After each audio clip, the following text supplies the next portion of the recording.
여러분, 입춘인 2월 3일 이 음식은 꼭 드시도록 하세요. 이것은 사람의 기운을 좋도록 하여 한 해 운이 좋아지도록 만든다고 하는 음식입니다. 여러분 안녕하세요, 이정민입니다. 여러분, 과거 우리 조상님들은 입춘이 되면 봄이 시작된다고 하여 일반 백성들 뿐만 아니라 양반가 또 왕가에서도 일정한 행사를 하였습니다. 물론 사족에서는 입춘을 한 해가 시작되는 날이라고 하여 이날을 기준으로 띠를 다르게 판단하곤 합니다. 네, 원래는 2월 3일 23시 09분이 입춘이 시작되는 입절시라서 이 이전에 태어난 아기는 용띠가 되는 것이고, 그 이후 그러니까 2월 3일 23시 09분부터 태어나는 아기는 뱀띠가 되는 거예요. 물론 이 입절시는 매 입춘마다 다 다릅니다. 네, 이렇게 입춘이 여러 번의 띠를 구분하는 기준이 되는 날이라는 것이죠. 하여 이날을 한 해의 시작이라고도 말을 하는 것입니다. 첫 번째로 과거에는 오신채를 먹는 날이 바로 이날이었습니다. 여러분, 오신채는 5가지 매운맛이 나는 음식을 말하는 거예요. 네, 과거 왕가에서는 오신채를 먹었고 양반가에서는 오신반, 즉 5가지 매운맛이 나는 양념을 섞은 음식을 먹었다는 것이죠.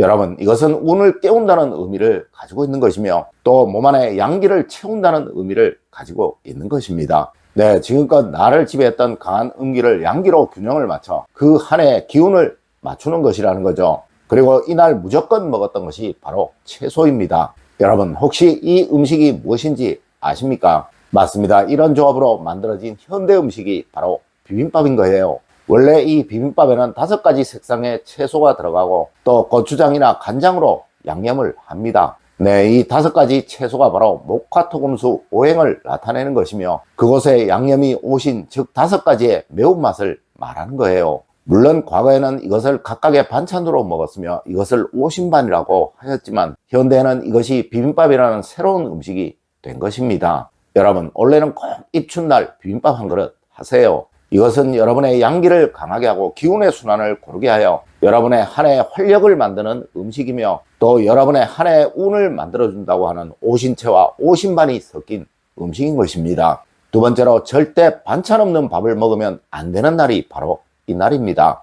여러분, 우리 음식에 밥이 있고 반찬이 있는 것은 바로 음양의 균형을 맞추기 위해서 그러한 거예요. 네, 음기가 강한 계절, 즉 겨울이 지났기에 반드시 그 양기를 맞추어 주어야 한 해의 기운이 살아난다는 의미로 그러한 것입니다. 맞습니다. 밥은 항상 고정적으로 먹는 것이기에 음을 말하는 것이며 또 반찬은 매번 다르기에 양기를 말하는 거예요. 네, 절대 이날 밥만 먹는 일 없도록 하세요. 가능한 많은 반찬을 준비하셔서 먹는 것도 좋은 방법이며 또 지금까지와는 다른 색다른 음식을 하나 준비해서 먹는 것도 하나의 좋은 방법입니다. 세 번째로, 달래나 냉이, 봄동 같은 것이 아주 좋은 음식입니다. 여러분, 과거부터 입춘이 되면 된장찌개에 달래나 냉이를 넣어 끓여 먹는 것이 어느 고정에서나 기본적인 풍습이었습니다. 물론 과거 조선시대에는 일정한 행사를 하며 채소를 먹는 날이라고 하였지만 현대처럼 이런 채소가 흔하지 않았기에 특별한 곳, 즉 왕가에서만 먹었다는 것이죠. 네, 이것을 오신채, 즉 매운 채소라고 하는 거예요.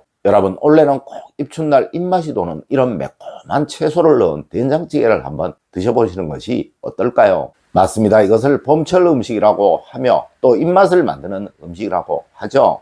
네 번째로, 여러분, 입춘날은 꼭 3끼를 다 먹어야 합니다. 여러분, 우리 민족에게 새로운 한 해가 시작된다고 하는 날이 3날인데 그날은 동지가 하나이며 설날이 하나이며 또 입춘날이 하나입니다. 네, 동지는 풍수학에서 기운이 변하는 첫날이라고 꼽고 있는 날이고 또 입춘은 사주학에서 한 해가 변하는 기준으로 삼는 날, 즉 한 해가 시작된다고 말하는 날입니다. 물론 설날은 다들 잘 아시겠죠. 하여 이 3날은 절대 굶으면 안 되는 날이라고 하며 이날 한 끼라도 굶으면 한 해 내내 재수가 없다, 운이 없다 라는 식으로 표현을 하였던 거예요. 네, 과거 우리 조상님들은 이날은 동양도 거절하는 것이 아니라고 하였고 또 거지가 제일 배부른 날이 이날이라고 말을 하기도 하셨었습니다. 맞습니다. 절대 아무리 바빠도 이날 한 끼라도 건너뛰면 안 된다는 거예요. 이날은 새로운 기운이 생성되는 날이고 또 먹는 것은 식복, 즉 돈복을 말하는 것이라 한 끼라도 굶으면 한 해 내내 돈 걱정으로, 돈 고민으로 또 돈 부족으로 살아가게 된다는 것입니다. 여러분, 무조건 이날은 가볍게라도 3끼를 다 드시도록 하세요.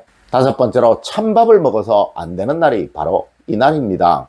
여러분, 찬 음식은 헌 음식, 즉 어제한 음식을 말하는 것입니다. 물론 김치류나 장류 같은 기본 차는 매번 새로이 꺼낼 수 없고, 또 어제 먹었던 것을 버리는 것은 잘못된 것이나 밥이나 찌개는 무조건 새로운 것을 먹어야 한다는 거예요. 맞습니다. 이날 찬밥을 먹으면 한 해 내내 어디에서나 찬밥 대우를 받으며 또 늘 천시받는 삶을 산다고 하였다는 것이죠. 여러분, 우리 민족은 시작을 가장 중요시하는 민족입니다. 하여 시작이 반이다 라는 말도 있는 것이고, 또 첫 단추가 잘 깨어져야 한다 라는 말도 있는 거예요. 네, 이날 절대 찬밥을 먹거나 먹다 남은 국이나 찌개를 다시 데펴 먹는 일 없도록 하십시오. 이것은 한 해 운을 막는 아주 잘못된 행동입니다. 물론 누구는 에이 그런 게 어딨어 라고도 하실 것이나, 여러분, 대우와 존중은 가정에서부터 만들어지는 것이고 또 먹는 음식으로부터 만들어지는 거예요. 맞습니다. 입춘이라고 말하며 새로운 밥과 따뜻한 국찌개를 내어놓는 가정과 그냥 찬밥과 어제 먹던 찌개나 국을 내어놓는 가정, 과연 어느 가정에 더 사랑과 행복이 찾아오게 될까요?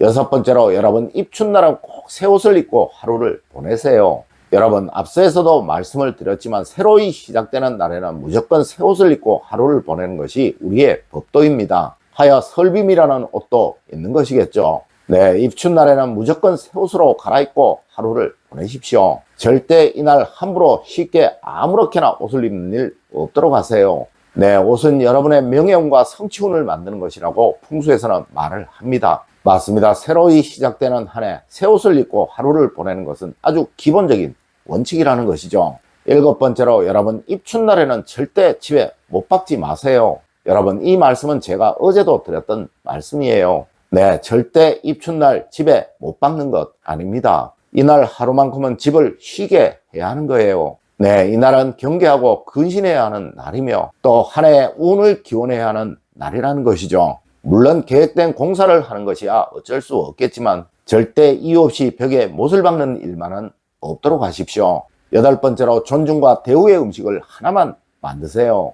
여러분, 새로이 시작되는 날에는 무조건 대우와 존중의 음식, 그리고 특별한 의미를 가진 음식을 드시는 것이 원칙이에요. 하여 동짓날에는 팥죽을 먹는 것이고 또 설날에는 떡국을 먹는 것이며 또 입춘에는 오신채나 오신반을 먹는 것입니다. 물론 앞서에서 비빔밥을 드시라고 말씀을 드렸었습니다. 하지만 이것을 하루 내내 먹을 수는 없겠죠. 하여 평소와 다른 조금 좋은 음식을 드시는 것이 좋다는 거예요. 네, 이날 드시는 음식은 한 해의 식복을 만들며 이것은 바로 여러분의 재물복이라는 것입니다. 여러분, 무엇이라도 좋습니다. 이날 평소와 다른 하나의 좋은 음식은 드시도록 하세요. 그리하면 한 해 내내 여러분에게 금전적인 고민이나 걱정이 생기지 않게 될 것입니다. 여러분, 오늘은 입춘날 꼭 먹어야 하는 음식에 관해 이야기를 해드렸습니다. 오늘 제가 알려드린 이야기 여러분들 꼭 명심하시길 부탁드리며 오늘의 이야기를 마치도록 하겠습니다. 늘 올바른 흥과 올바른 지식을 여러분들께 전하도록 노력하겠습니다. 여러분, 긴 시간 감사드립니다. 감사합니다.